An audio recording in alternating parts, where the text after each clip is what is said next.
اعوذ باللہ من الشیطان الرجیم بسم اللہ الرحمن الرحیم۔ السلام علیکم ورحمۃ اللہ وبرکاتہ۔ امید ہے کہ آپ سب خیریت سے ہوں گے۔ آج میں آپ کے لیے ایک اور کہانی لے کر آئی ہوں جس کا عنوان ہے اعصار۔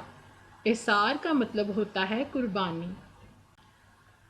آج میں آپ کو جو کہانی سنانے والی ہوں اس میں صحابہ کرام رضی اللہ تعالیٰ عنہم کی قربانی کا عظیم واقعہ بیان کیا گیا ہے۔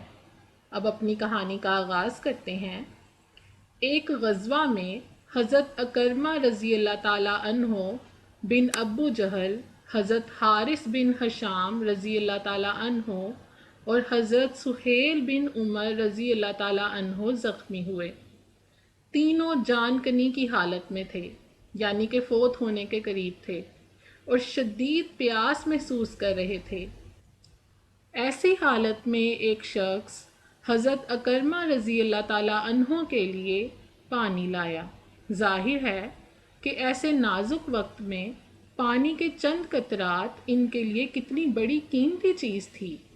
عام حالات میں دوسرے کے لیے اعصار کرنا اور اپنے جذبات کو دوسروں کے لیے قربان کر دینا کوئی ایسی مشکل بات نہیں، لیکن جب انسان کو اپنا آخری وقت نظر آ رہا ہو اور وہ جانتا ہو کہ اس وقت پانی کا ایک قطرہ میرے لیے آب حیات کا حکم رکھتا ہے، اس وقت اپنی حالت کو فراموش کر دینا اور اپنے بھائی کی ضرورت کا احساس کر کے اسے مقدم کرنا کس قدر مشکل کام ہے۔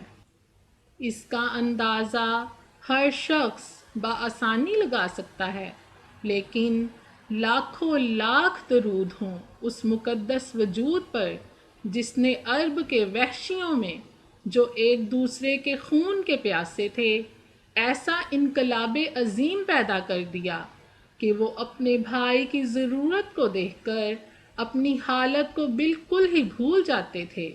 چنانچہ جب پانی حضرت اکرمہ رضی اللہ تعالیٰ عنہ کے پاس لایا گیا تو آپ نے دیکھا کہ حضرت سہیل حسرت بھری نگاہوں سے اس کی طرف دیکھ رہے ہیں، اور آپ کی اسلامی اخوت اور جذبہ اعصار کے لیے یہ چیز ناقابل برداشت ہو گئی کہ خود پانی پی لیں اور آپ کا بھائی پاس ہی پیاسا پڑا ہو۔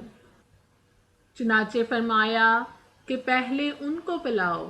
وہ شخص پانی لے کر حضرت سہیل رضی اللہ تعالیٰ عنہ کے پاس پہنچا، مگر وہ بھی اسی چشمہ روحانیت سے فیض یاب تھے جس کا ہر ایک قطرہ نفسانیت کے لیے موت کا حکم رکھتا تھا۔ چنانچہ حضرت سہیل رضی اللہ تعالیٰ عنہ کی نظر اس وقت حضرت حارث رضی اللہ تعالیٰ عنہ پر پڑی، اور آپ نے دیکھا کہ وہ بھی پانی کو للچاتی ہوئی نظروں سے تک رہے ہیں۔ اس خیال کا آنا تھا کہ آپ کے لیے اس پانی کو اپنے حلق سے اتارنا ناممکن ہو گیا۔ یہ کیوں کر ممکن تھا کہ اپنی جان کو اپنے بھائی کی جان سے زیادہ قیمتی سمجھتے ہوئے اور اسے پیاس کی حالت میں چھوڑ کر خود پانی پی لیتے۔ چنانچہ پانی لانے والے سے کہا کہ پہلے حضرت حارث رضی اللہ تعالیٰ عنہ کو پلاؤ۔ وہ پانی لے کر ان کے پاس پہنچا۔ نتیجہ یہ ہوا کہ ان تینوں میں سے کوئی بھی پانی نہ پی سکا، اور سب نے تشنا ہی یعنی کہ پیاسے ہی جان عزیز جان آفریں کے سپرد کر دی، یعنی کہ اللہ تعالیٰ کے حضور حاضر ہو گئے، وفات پا گئے۔ انا للہ و انا الیہ راجعون۔ امید ہے کہ آپ کو آج کی کہانی پسند آئی ہوگی۔ اگر آپ مزید دینی و اخلاقی کہانیاں سننا چاہتے ہیں تو ہمارے چینل تعلیم و تربیت کو اگر آپ نے ابھی تک سبسکرائب نہیں کیا تو سبسکرائب کریں۔ کہانی پسند آئی ہو تو لائک کریں اور کمنٹ کے ذریعے ہماری کاوش کے متعلق اپنے خیالات کا اظہار ضرور کریں۔ جزاک اللہ۔